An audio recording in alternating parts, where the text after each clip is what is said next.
Hello' everyone, good morning. আজি মই সোনকালে শুই উঠিয়ে চেলুনত আহিছোঁ। চেলুনলৈ গৈ আছোঁ চুলি দাড়িখিনি কাটিম বুলি।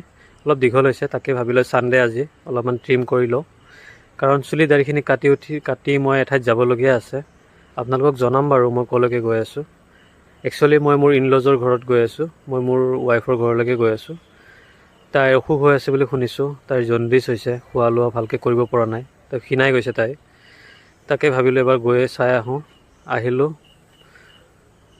আহি তাইক দেখিলোঁ তাই বহুত ক্ষীণাই গৈছে, বিচনাতে শুই আছিলে। তাইক উঠাই লৈ অলপ ওচৰতে থকা নদীটোলৈকে লৈ গ'লোঁ। ব্ৰহ্মপুত্ৰখন ওচৰতে আছে, তো তাতে গৈ অলপমান ফ্ৰেছ এয়াৰ পাওক বুলি লৈ গ'লোঁ। তাতে দুয়ো অলপমান ফটোশ্বুট কৰিলোঁ, অলপ ফটোশ্বুটো উঠিলোঁ তাইৰ মনটো অলপ ভাল লগাবৰ কাৰণে। আৰু ইজনে আনজনক প্ৰতিশ্ৰুতি দিলোঁ যাতে আজীৱন একেলগে থাকিম, এনেকৈ মৰম কৰিম, এনেকৈ ভালকৈ মিলি থাকিম।